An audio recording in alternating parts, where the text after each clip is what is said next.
realmente no conozco yo por lo menos tantos caminos del jazz que estén escritos, que estén publicados. Estoy diciendo esto porque el libro Rutas de Jazz ya se presentó el último 2 de octubre, o sea, hace unos días, una semana más tardar, nada más, exactamente una semana, escrito por Marcelo Bettoni. Y la verdad es que no sé yo creo que en Argentina no sé si hay libros. Sí, me dice Claudio que sí. Bien, yo no los he visto, perdón, pido disculpas. Igual lo tenemos a Marcelo para que me corrija en todo lo que vengo diciendo y sería bueno que así lo haga. Acepto los errores cometidos. Profesor de música, músico profesional, egresado del EMPA, Escuela de Música Popular de Avellaneda, una gran escuela de Avellaneda. Qué orgulloso estoy de esa Avellaneda mía. Bienvenido, Marcelo Bettoni. Federico Robea te saluda. Gracias por estar aquí en Cruceta. Hola, buenos días, Federico, y a toda tu audiencia de Cruceta. ¿Cómo están? Buen día. Gracias por la invitación, ante que todo. No, gracias a vos por estar ahí esperando y escuchando las hartas de estupideces que estoy diciendo yo con respecto al jazz, te doy tiempo ya para corregirlas. No es el primer libro, como ustedes recién lo mencionaron y lo corrigieron ahí. Sí, tal vez puede ser que sea el primer libro que tenga un enfoque netamente de cómo escuchar el jazz y cómo se va desarrollando a través de los primeros esclavos que llegaron a Estados Unidos, y sí cuenta todo el desarrollo del jazz y nos brinda herramientas como para poder también escuchar el jazz y percibirlo a través de toda la historia. Y tiene todo el foco, sí, puesto en su país de origen, ¿no? Que es los Estados Unidos, y cómo desde ahí también se fue expandiendo a las diferentes partes de los continentes. Y bueno, y ahí de ahí en más empezó a adquirir una identidad en cada país donde se fue hospedando esta música que ya tiene más de 110 años. Dame este paréntesis, Marcelo, tomá. Ahí está, te lo estoy diciendo a la operación. Gracias por lo del primer libro, Marce. Te debo una, papá. Escuchame, Marce, felicitaciones. Gracias, porque muchas gracias. a mí me parece... cuando uno va creciendo, va tomando respeto por muchos tipos de cosas. Es decir, por ejemplo, en mi caso, el escribir... yo creo que jamás podría escribir un libro, o siempre lo digo también al aire, la hacer AM, en donde uno tiene que tener una cultura en general muy con una vara alta realmente. Y escribir sobre jazz no es lo mismo que escribir sobre rock, me parece a mí. Si bien sigue siendo historia, si bien sigue siendo música, el jazz tiene una ramificación tan vasta, tan excelsa, desde sus orígenes hasta su, entre comillas, final, que la verdad me sale decirte felicitaciones. ¿Cómo vos te adentrás en ese mundo? ¿Cómo vos interpretás la música del jazz? ¿Cómo te llega a vos para años después hacer esto?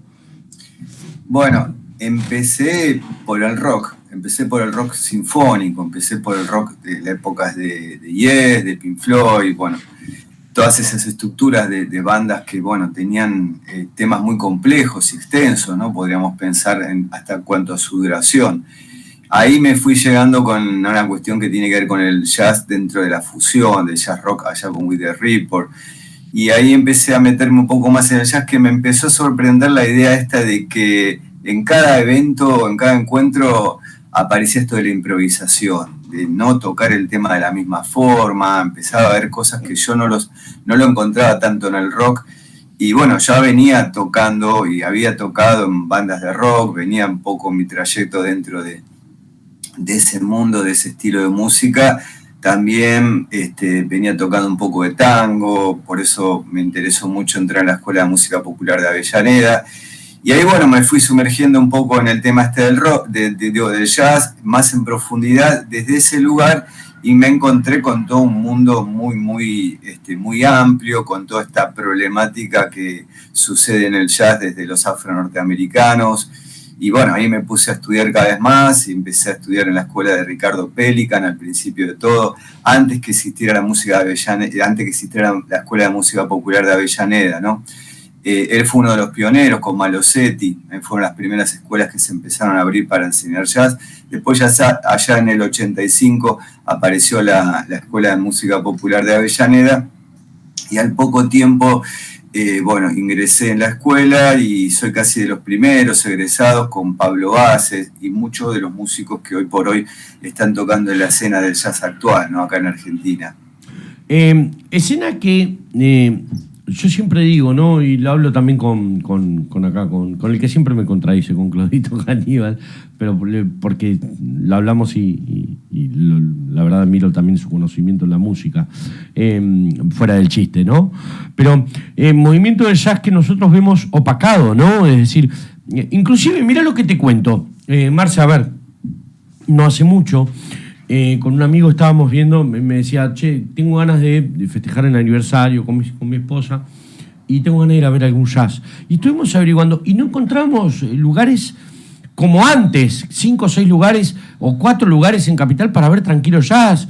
Vinicius no me acuerdo. Ya no están los lugares que estaban, en donde se presentaban bandas, donde vos ibas y veías, con un whisky, con un cigarro. Bueno, el cigarro, olvídate por la ley de tabaco. Pero la verdad es que no, yo lo veo como diezmado la popularización, el toque de jazz, la improvisación de jazz por lo menos en Cava.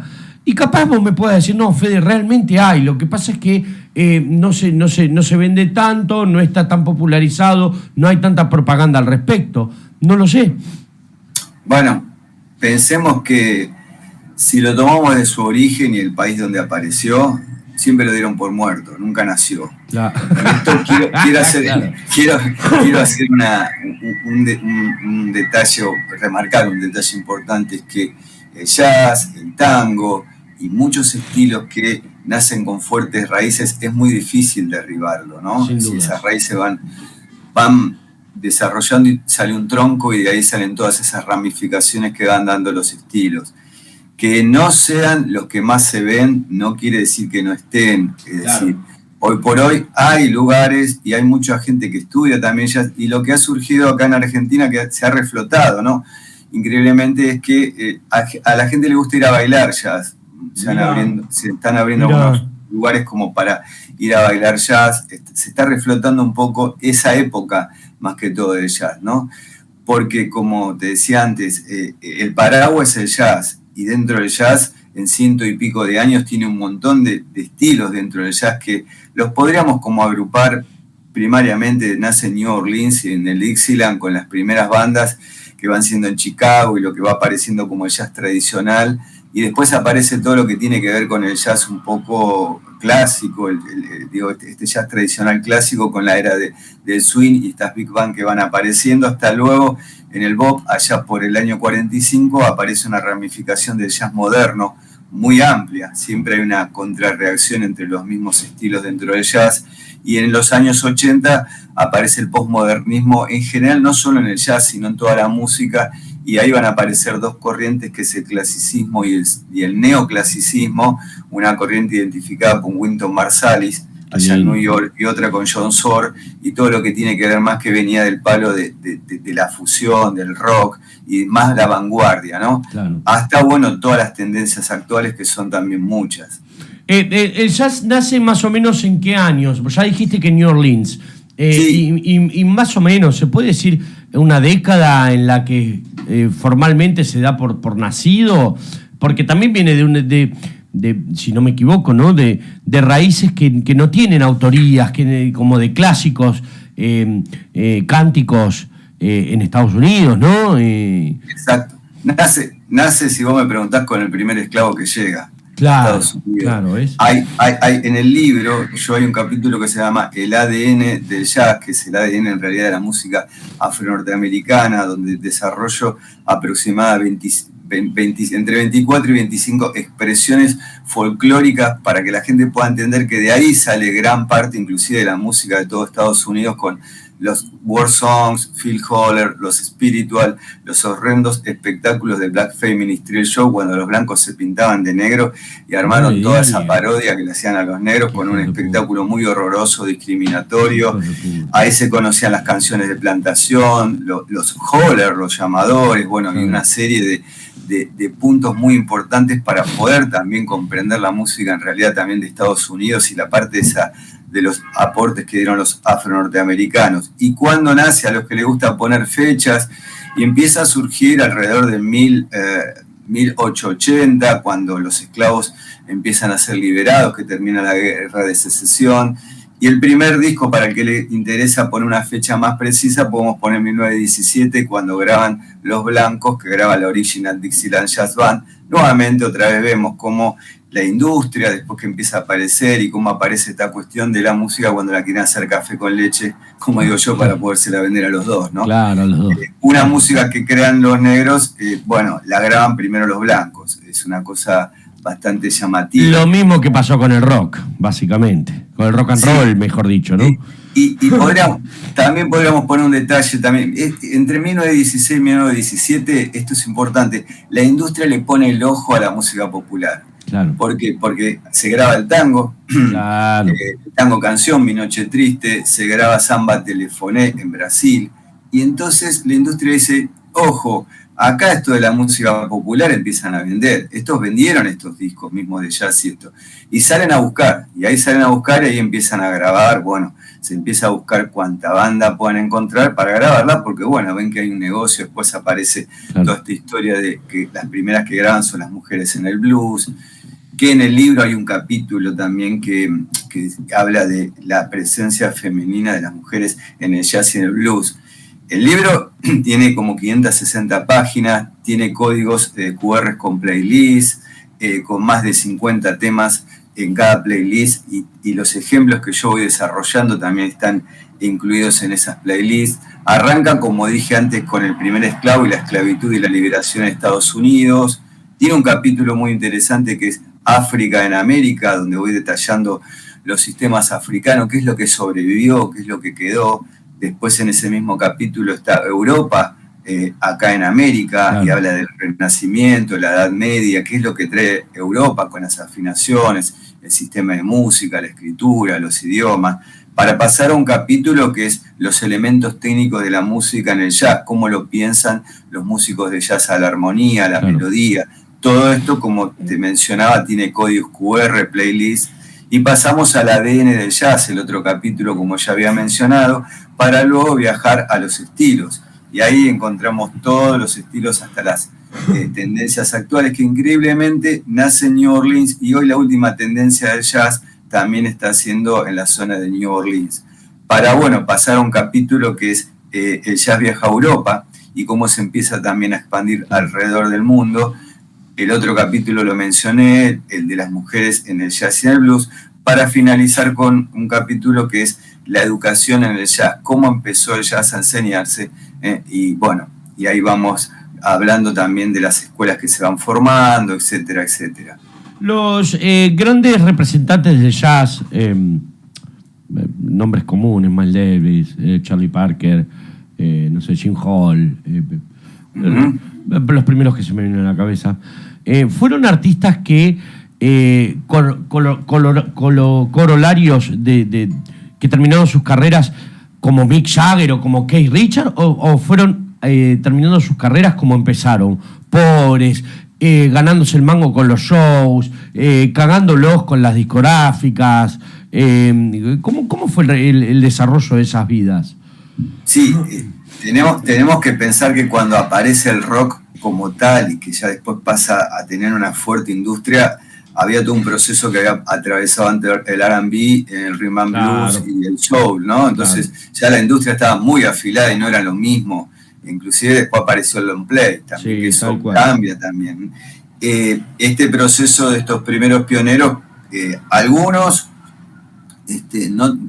han ganado dinero, otros no tanto, no son las mega estrellas de comparado con el pop, con el rock, de lo que tenemos hoy, el concepto de lo que es un artista También el concepto ha cambiado, inclusive yo diría que el concepto cambió casi hasta en estos últimos 10 años, ¿no? Sí, porque hoy el artista sí. es un artista de multimedia, ¿no? Sí. Es un artista de que está el ojo puesto en lo que produce con su arte en la música. Sí. Se le hace bastante difícil también al artista sobrevivir todo el día teniendo que subir contenido, ¿no? Quizás sí. El contenido no importa si es bueno o es malo, lo que le exigen es que, bueno, sea que suba contenido. Esta época y todo esto que vamos hablando también atravesaba todo un proceso de reivindicar que, bueno, hay una cultura, los afrodescendientes, que eso explota con el free jazz, cuando se desarticula todo lo que tiene que ver con la armonía, con la melodía, y cuando se vuelve a reflotar la idea de lo negro es bello. Bueno, aparece Pantera Negra, aparecen los asesinatos de Martin Luther King, el presidente Kennedy, bueno, una serie de eventos muy violentos en la época de los 60, 70, donde, bueno, todo esto hay una revuelta muy grande, y el free jazz va reflejando también en su música eso, ¿no? Sí. Derriba todas las barreras blancas de la estructura de la música. Sí. Y dale. Mira, hay un dato, no sé si alguna vez lo escuchaste, esa anécdota, que esto te va a representar algo muy interesante, cuando Miles Davis es invitado a la Casa Blanca, y creo que estaba la esposa de Reagan, y bueno, invitaban a todas las celebridades. Entonces la esposa de Reagan le pregunta, dígame, Miles, ¿usted por qué está acá? Y Miles lo mira y le dice, yo cambié 5 veces el rumbo del jazz. Y dígame usted una cosa, aparte de ser una mujer blanca y la esposa del presidente, ¿por qué está usted aquí? Qué genial, ¿no? Tenía, igual, saber que igual no importaba tanto el dinero, ¿no? Igual porque tenía ese ímpetu Miles que rompía todos los esquemas. Era ácido. Sí. Era ácido, era bravo. Es que eran bravos, no eran vidas comunes, ¿eh? Es decir, no. Eran vidas en las que tenías que defenderte en la calle, en las que venía el policía y te llevaba preso, te cagaba palos. No era sencillo tener que, en donde te cagaban, como decíamos, con la plata. Quizás lo que no ve la gente ahí, que yo siempre también, a veces cuando hablo mucho con los alumnos que tengo en historia o en armonía, les digo, yo trato siempre de mostrarles lo que no se escucha y no se ve detrás de la música, ¿no? Quiero rescatar siempre eso. Por eso nos enseña a percibirlo de otra forma, y nos enseña a acercarnos al pensamiento compositivo de esas personas. ¿Por qué la música sonaba o por qué componían de esa manera? Estos primeros pioneros, inclusive estaba toda la segregación racial, claro. Estaba todo el tema del Ku Klux Klan, y estaba la ley de Jim Crow. Claro. Cuando, bueno, la ley de Jim Crow decía, bueno, acá son todos iguales en el sur, pero los blancos y los negros, hay bebederos de blanco, no les cargaban las gasolinerías cuando iban a tocar, no les querían vender combustible. Era muy duro, muchos morían en la ruta, hubo muchos accidentes, inclusive en toda la época de las bandas territoriales de Kansas City, allá en Chicago, entre los años 20, 30. Por eso también a veces en el libro voy contando lo difícil que era para las mujeres también insertarse en ese ámbito, donde inclusive premiaba la moral victoriana. Todo esto venía de una moral donde decía que los instrumentos de viento eran tocados por los hombres, claro, porque eran de bandas de marcha, claro, los instrumentos, claro, como el saxofón, claro. Bueno, en cambio el piano, el arpa era relegado para el hogar. Bueno, había todo no estaba muy bien visto juntar hombres y mujeres en las mismas bandas. Ahora con el diario del lunes parece todo como más fácil, o por qué. Pero bueno, pongamos en contexto eso, ¿no? Para poder entender qué es lo que estaba sucediendo en ese ámbito. Inclusive me atrevo a resaltar un poquito el inicio de la vida de Ray Charles, cuando él todavía ve, y su madre, sí, la muestran en las películas, y no los leen en los libros, creo que lo ha contado también, que era la bandera, que era lo que a donde se solía segregar a las mujeres de color, ¿no? A lavar, a limpiar, a hacer servidumbres, sí, básicamente, y a que vivan como puedan en esos años. Era muy difícil, realmente, ¿eh? Sí, la segregación y el proceso de esclavitud fue tremendo. Fue terrible, realmente fue terrible. Vos lo decís muy, sí, bien, con el diario del lunes es fácil decirlo, pero ver eso, solamente verlo, no te digo vivirlo, ver y empatizarse con lo que estás viendo es muy fuerte, realmente. No lo profundizo demasiado en el libro, lo voy bordeando bastante toda la primera parte de la esclavitud, porque bueno, ya tenían 560 páginas, pensá que claro, esto yo lo hice de manera independiente y tuve que ir cediendo hojas para, información para poder por lo menos cerrarlo y pensarlo, también no es el último libro de jazz que se va a escribir, ¿no? Esperemos entonces, pero quería que ustedes puedan tener dimensión de que inclusive las primeras mujeres esclavas, que inclusive eran violadas por los dueños de las fincas, decían, aficiemos a todos los niños, así no va a haber más descendencia. Llegaba hasta estos niveles los separaban, se hablaban iguales, no se podían comunicar, había todo un código también de lo que tenía que ver con que azotar y crear envidia entre los esclavos estaba bien, pero también el código de ellos que tenían de las plantaciones, de los dueños de estas fincas, decían, pero tengan cuidado porque un esclavo era caro, no era que lo miraban más como una herramienta de trabajo. Claro. ¿No? Sí, eran realmente, y no solamente en Estados Unidos, es decir, también pasaba acá en el Cono Sur, en América del Sur, en América Central, no era moco de pavo esto, No, entre 15 y 17 millones de personas fueron extraídas a través de lo que se conoce como el comercio triangular, para que vos tengas una idea. Barcos que salían con mercadería de Europa llegaban a África, eran intercambiados por esa mercadería por esclavos que habían sido esclavos de prisioneros de guerra, que los blancos no entraban adentro de África a buscarlos. Esos esclavos se traían acá a América y en América eran subastados nuevamente, vendidos, y eso se volvía a cargar los barcos con mercadería como té, café, para volver otra vez a Europa. Por eso se lo conoce con ese nombre. Argentina fue, y Buenos Aires fue también uno de los puertos también donde fueron ingresando esclavos. Entonces ese tema del comercio triangular y todo ese recorrido, fue y sigue siendo un tema muy profundo de estudio, ¿no? Se sigue trabajando sobre toda esta cuestión. Y en la música, y estábamos hablando también esto de ellas, inclusive en las plantaciones, los dueños de las fincas, como necesitaban músicos, decidían a veces decir, hay que enviar a algunos esclavos a que aprendan a tocar. Primero tocaban el banjo y el violín. Hubo grabaciones de esto y hay todo un movimiento de instrumentos de cuerdas negros que se llama las bandas. Y ahí, empezaban a enseñarle un poco de música, la parte de los spiritual. Ahí habría mucho y horas que podríamos contar cómo se fueron generando el ferrocarril subterráneo y cambiando el sentido del sincretismo de todas esas palabras para poder organizar fugas.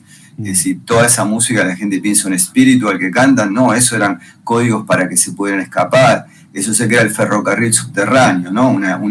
Una red donde, se les indicaba a estos esclavos cómo podían escaparse, y se disfrazaban mucho de estas mujeres y hombres que se introducían en estas plantaciones e iban pasando. También a la vez estos espirituales que voy comentando acá, pasaba lo siguiente, que ha tenido un gran impacto en el mundo de los afrodescendientes porque, venían de un mundo de muchas deidades. Claro. Y en Estados Unidos se golpean con que hay un solo Dios. Claro. Sí, como lo dictaban los imperios o las colonias de los imperios en aquellos años, el catolicismo, punto, o mismo en Estados Unidos que había más. No, Estados Unidos eran protestantes, no se produce el sincretismo tan fuerte como en Cuba y en toda Latinoamérica. Exacto. Donde las deidades africanas son imágenes de los santos, de la Virgen, pero quería indicarte que cuando aparece esto, estas personas tenían un concepto también de que ese Dios del amo tuyo también podía ser poderoso, y empiezan a encontrar una similitud en que aparece un río, que es el río Jordán, aparece un pueblo que está oprimido, y aparece un pueblo que ese Dios lo libera. Claro. Y yo ahora entonces tengo el río del Mississippi, y soy un pueblo oprimido, entonces ¿qué tal si le pido a ese Dios poderoso que también nos pueda sacar? Que también, claro. Y habría muchos más detalles que voy contando ahí a veces en el libro, en estas expresiones también folclóricas que voy mencionando. De todo eso está hecho el jazz y mucho de la música de los afro-norteamericanos o de Estados Unidos, ¿no? En general. No hay jazz en Europa ni en África, ¿no? No, más bien. Hablaría ahora. ¿Sabés qué me estoy imaginando, Sil? Juntarlo a Marce con Tony Bardet, hablando que Tony Bardet tiene también una carrera letrística en escritura y música sobre la historia negra de la música, y estaríamos 2 horas hablando acá, pero horas. Marce, vamos un poquito a la parte más fría, más lúdica. Si yo tengo que, o si vos tuvieras que recomendar a alguien que no conoce nada de jazz, porque no es una música fácil de escuchar. Convengamos esto, estamos muy acostumbrados, y más con el correr, y más hoy en día, con el correr del tiempo y de los años, a lo fácil musicalmente, a lo pop, a lo lindo, a lo que te pega y listo. Y el jazz no suele ser una música que te pegue, por esto de las improvisaciones, por esto de... Muy bien, a mí un muy buen ejemplo argentino, desde mi lugar, fue para mí Dancing Mood en el Club del Vino, en donde cuando lo ibas a ver estabas 3 horas mirando una banda instrumental, casi una big band, en donde cada uno hacía un solo, improvisaba un solo todo el tiempo, y decías wow, pero no es, convengamos que no es fácil. Digamos, yo siempre digo que el jazz es música para los que saben, y no me jacto yo de esto, lo digo por vos, que es instrumentista, que sabés de historia de la música, que podés tocarlo. ¿Qué recomendarías a aquellos que no conocen nada de jazz para adentrarse un poquitito, que los atrape para poder seguir escuchando e investigando más? Bien, 2 cosas. Primero, lo primero de todo es que empiecen por algo, hay algo que lo va a linkear. Al que le gusta el rock, puede empezar por el jazz rock, claro, por ejemplo. Al que le gusta la parte más de el dancing, de lo liviano, de las lindas melodías, puede empezar por la época de la era del swing, puede empezar al que le gustan mucho las melodías, si bien no se cantaron, pero son todas melodías muy interesantes, es el hard bop, que claro, tiene mucho de esa parte.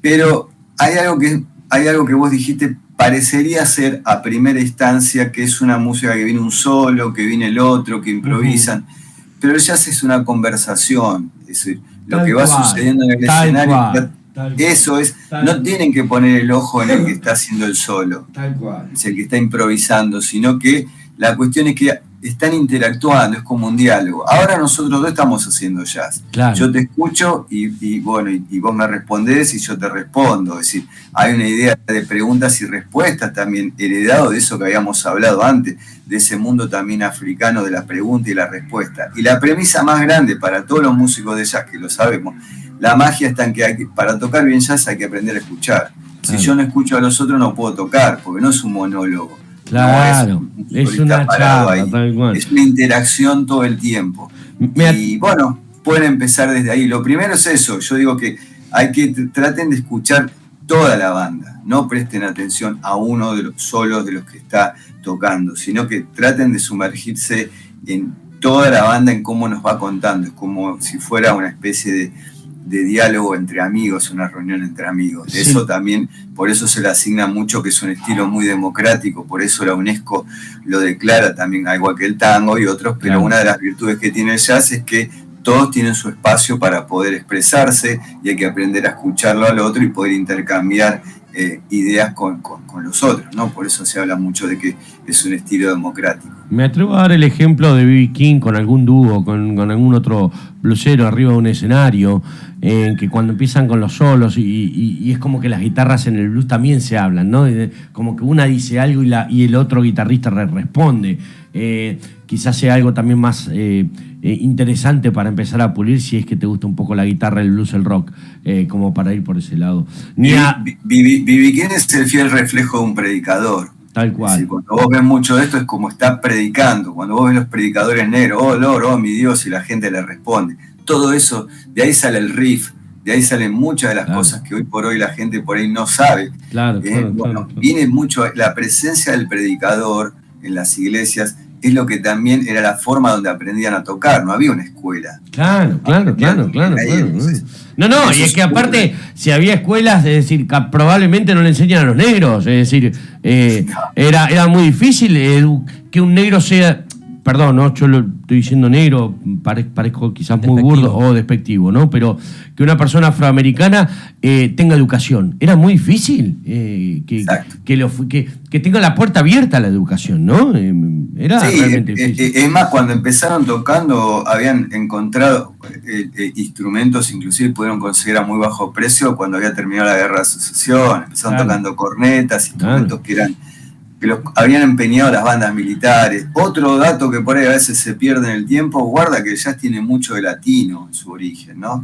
Florencio Ramos y las primeras bandas mexicanas que iban a tocar allá en New Orleans para las fiestas de la plantación del azúcar y otras cuestiones que se hacían como una especie de festivales, se han quedado ahí en New Orleans. De hecho, el saxofón lo introduce uno de ellos, de estos mexicanos. Bueno, hay mucha presencia latina, la habanera, el patrón de la habanera, en el ragtime. Así que bueno, la presencia en su origen latina en el jazz de New Orleans y de esos comienzos también es un factor muy, muy interesante. Y es una música, diríamos, de puerto, ¿no? De zonas portuarias, claro, como el tango, donde hay un crisol muy grande de culturas que se van mezclando, pero todas culturas que también tienen que ver con una cuestión de la pobreza, ¿no? Es decir, salen zonas muy difíciles. Y de ahí se va, lo interesante es que de ahí surge una música también que en cierta forma tiene un tinte al principio muy divertido, ¿no? Es decir, como que del baile, de toda esta cuestión que se va gestando en el jazz.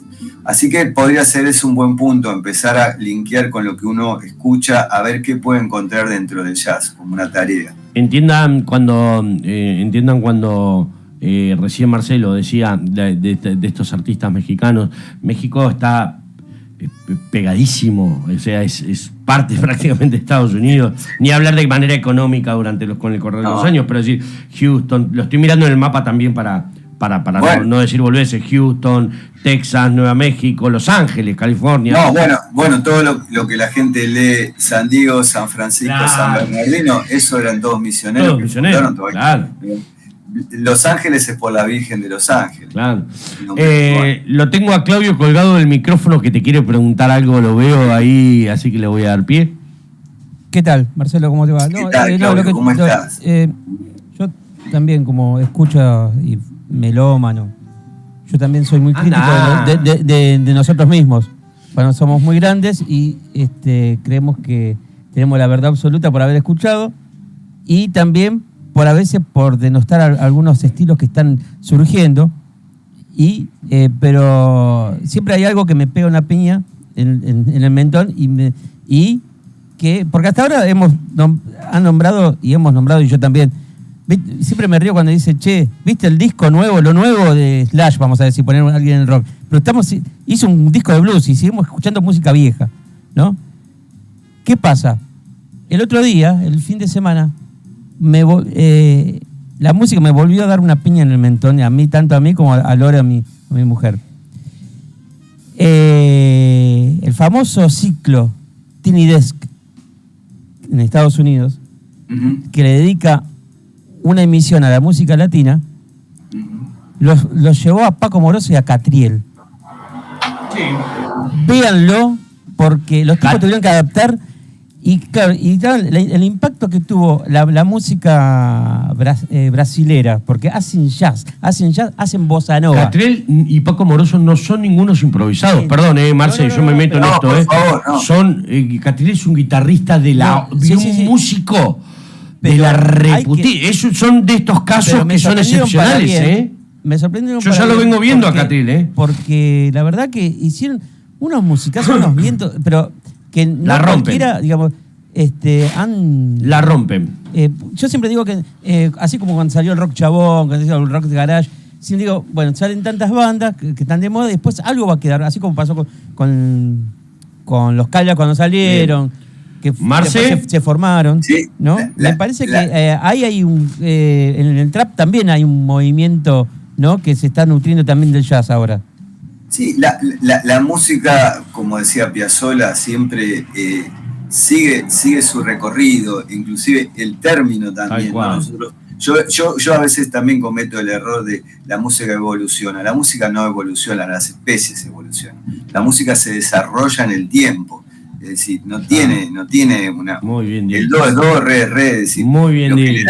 Lo que le damos el sentido, en realidad, es lo que se llama la interpretación. Muy bien dicho. Es el ser humano, es así. Es decir, nosotros con esos sonidos nos expresamos y transmitimos emociones. Entonces, es interesante esto de que no se va a quedar quieta, porque la música la producen personas, y las personas, como decir, van transmitiendo sus experiencias, y van buscando caminos y formas de decirlos. Y el otro es el rótulo que se le pone, un poco como para, bueno, poderlo clasificar. Ya sabemos cuando apareció todo esto del Billboard que puso en las bateas cómo vender la música. Bueno, podríamos meternos en toda esa parte de cómo la industria lo fue clasificando, pero la música no sabe ni siquiera de nombres, claro, de que si es jazz, si es rock.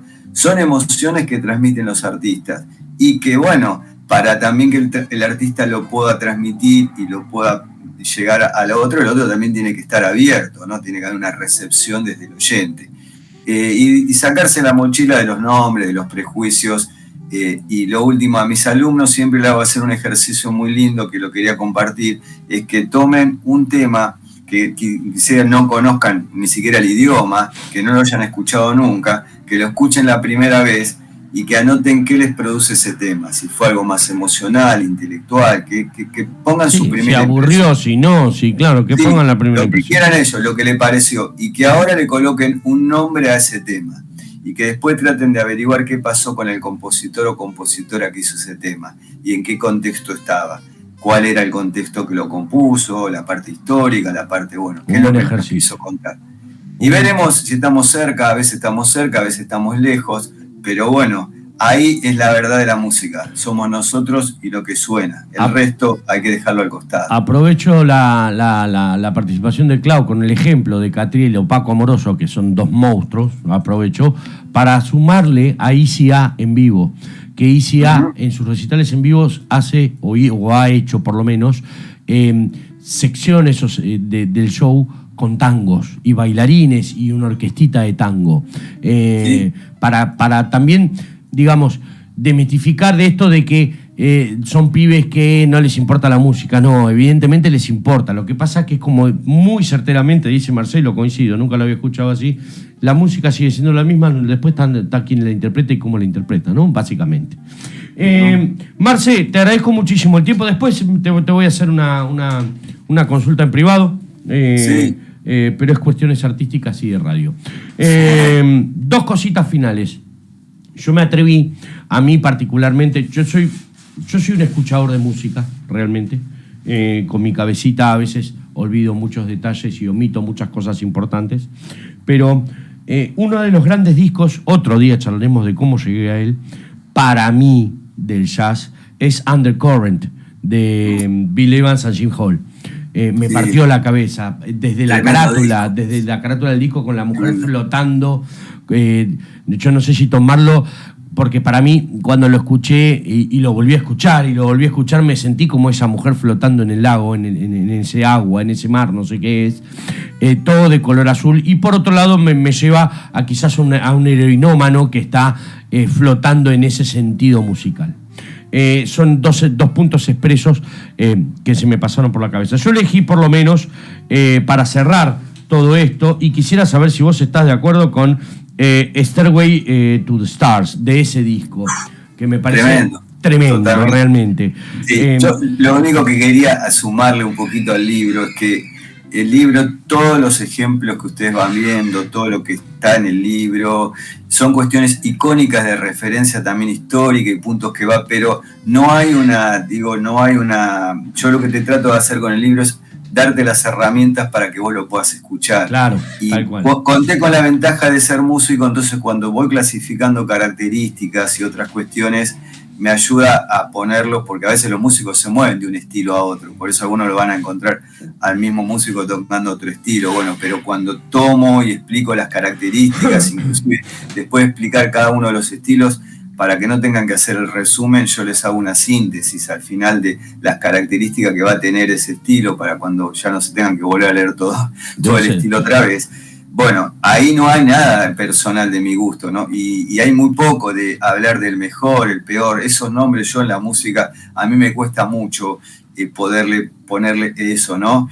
Lo que reconozco, como recién decíamos, esto que estás diciendo vos, de este tema, de este disco, son cosas maravillosas, ¿no? Son maravillosas, pero sí. Va a quedar también lo que hablábamos antes, es muy subjetivo y en cada uno y en cada cultura. Claro. Cuando uno se empieza a profundizar en la música, empieza a ver y cuando empieza a ver cómo los diferentes enfoques de la música alrededor del mundo pueden ir cambiando, pero siempre rescato eso que dije anteriormente, que hay una música que es muy emocional, que el músico transmite eso y la música va a cumplir una función ritual, ceremonial y festiva a lo largo de toda la historia, y ahora en estos últimos 100 años se sumó y parte de la industria, ¿no? Porque aparece música para un celular, música para una película, para un video.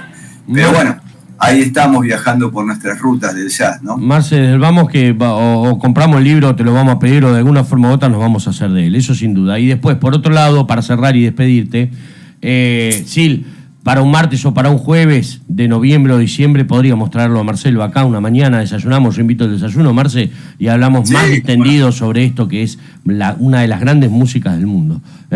¿Te parece? Totalmente. Te agradezco muchísimo el tiempo, la paciencia que nos has tenido con nuestra granito que podríamos llegar a aportar, o con nuestros errores que podemos llegar a aportar también para que vos los corrijas. Te pido un título para esta entrevista. ¿Un título? Sí. Me pusiste en la... Pero bueno, no sé, acá el profesor soy yo, que improvisar, ya que esto es jazz. Voy a tener que improvisar, no, porque no se me ocurre mucho más que el nombre del título del disco, porque quiero poner eso, ¿no? Como que estas rutas te pueden llevar a que vos puedas percibir esta maravillosa música, y que, como digo, y como voy, y acá con Claudio Parisi hicimos un redondeo, ¿qué es lo que quiero que quede? Quizás esto te sirve para un poco a vos para poner el título. Espero que esta travesía musical resuene en tu corazón, recordándote la belleza de la improvisación, la importancia de la colaboración y la magia de la creatividad sin límites. Quizás eso podría ser algo de este título para la nota. Creatividad sin límites, me encantó. Muy bien, ahí estamos. ¿Te parece? Hicimos jazz, ¿viste? Hicimos interactuamos. Jazz. Muy bien, Duda. de eso se trata. Hicimos bien la tarea. Sin dudas. Bueno. Marce, muchísimas gracias por el tiempo que nos dedicaste y por la paciencia que nos tuviste. No, ojalá ustedes, podamos gracias por repetir. el espacio. Muchas gracias y buen día. Gracias, Un abrazo grande. Bueno.